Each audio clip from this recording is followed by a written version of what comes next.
ایک موقع پر ایک شخص نے آ کر آپ سے کہا کہ یا امیر المؤمنین انی احبک، مولا مجھے آپ سے بڑی محبت ہے۔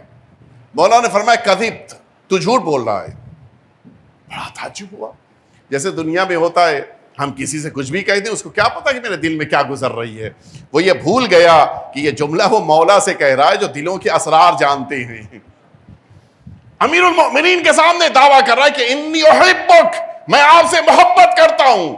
فرمایا کذب، جھوٹا ہے تو، غلط کہہ رہا ہے تو۔ مولا لما قلت، مولا آپ نے کیوں فرمایا کہ میں جھوٹ کہہ رہا ہوں؟ اچھا وہ سمجھ گیا کہ کچھ بات مولا کو پتا چل گئی ہے۔ مولا کیوں فرمایا کہ میں جھوٹ کہہ رہا ہوں؟ فرمایا لأنی لا ارى قلبی یحبک، میں اس لیے یہ بات کہہ رہا ہوں کہ تو جھوٹ بول رہا ہے، اس لیے کہ میرا دل، میں دیکھ رہا ہوں کہ میرا دل تجھ سے محبت نہیں کر رہا ہے۔ کیوں؟ اب جملہ مولا نے فرمایا لأن قال رسول اللہ، اس لیے کہ حضور اکرم نے یہ جملہ فرمایا ہے کہ ان الارواح کانت تلاقی فی الارواح فی الہوا، یہ روحیں جب ایک دوسرے کے سامنے آتی ہیں تو ہوا میں ملاقات کرتی ہیں۔ اس کے بعد فما تعارف منہا ائتلفا، اگر پہچان لیتی ہیں، اپنے جیسا پاتی ہیں تو دوستی ہو جاتی ہے۔ فما تناکر منہا اختلفا، لیکن اگر روحیں ایک دوسرے کو نہ پہچان پائیں، ایک دوسرے سے نفرت کریں تو پھر نتیجہ یہ ہوتا ہے کہ ظاہری دنیا میں بھی ان میں دوستی اور محبت نہیں ہو پاتی ہے۔ اور فرمایا آپ نے شاید یہی وجہ ہے کہ جتنے قاتلان سیدہ ہیں ان میں کسی سے ہماری دوستی نہیں ہو پاتی ہے۔ صلوات بھیج دے محمد وآل محمد پہ۔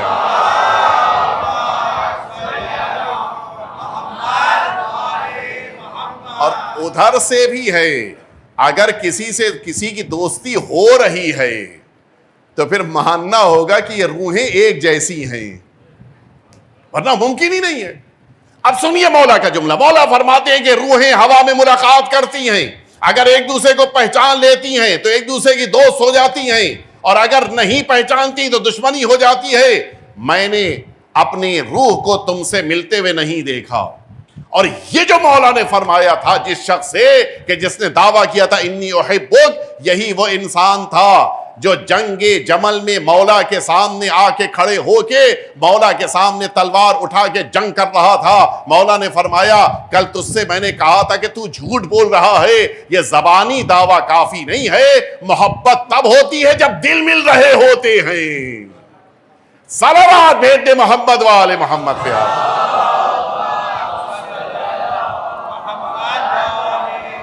آپ سوچ رہے ہوں گے، میں نے شروع میں کہا تھا تھوڑا سا مقدمہ طویل ہے کہ اس مقدمے کا میری گفتگو سے تعلق کیا ہے۔ اصل تعلق یہ ہے کہ روح جب ملتی ہے تب انسان دوست کہلاتا ہے۔ یہ نتیجہ نکلا ان دو روایتوں سے۔ روح ملے گی تو دوستی ہوگی، روح ملے گی تو رفیق کہلائے گا، روح ملے گی تو یہ صدیق کہلائے گا، روح ملے گی تو یہ صحابی کہلائے گا۔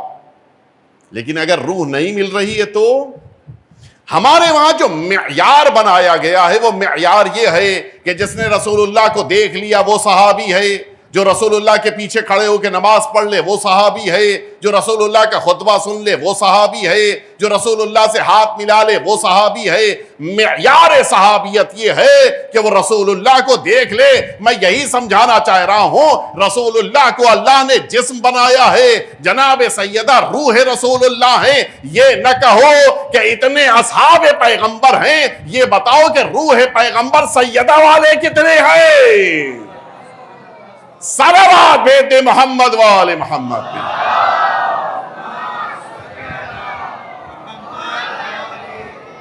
اگر جناب سیدہ کو مانتے ہیں تو صحابی پیغمبر ہیں۔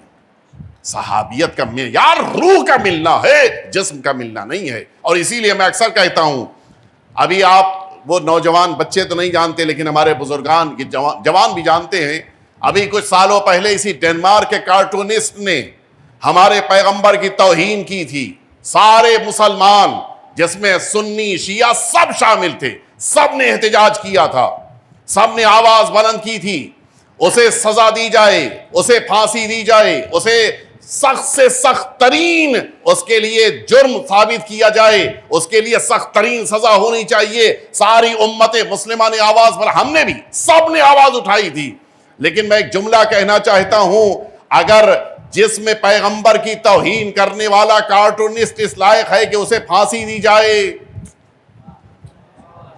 اگر جس میں پیغمبر کے خلاف کارٹون بنانے والے کو سزا ملنی چاہیے، اگر جس میں اچھا ہوا بھی یہی کہ وہ کچھ دنوں ہی قبل ابھی آپ نے دیکھا کہ کس طرح سے وہ جلتی ہوئی گاڑی میں جلا اور اس کے بعد واصل جہنم ہوا، تو یہ بات تو سمجھ میں آ گئی، جو جس میں پیغمبر کے لیے مخالفت میں زبان کھولتا ہے، جس میں پیغمبر کے خلاف کچھ کام کرتا ہے، وہ اس لائق ہے کہ جلا دیا جائے۔ تو مجھے جملہ کہنے دیجئے، جب جس میں پیغمبر کی توہین کرنے والے کی سزا ہے کہ جلایا جائے، تو روح پیغمبر کی توہین کرنے والے کی سزا بھی یہی ہونی چاہیے۔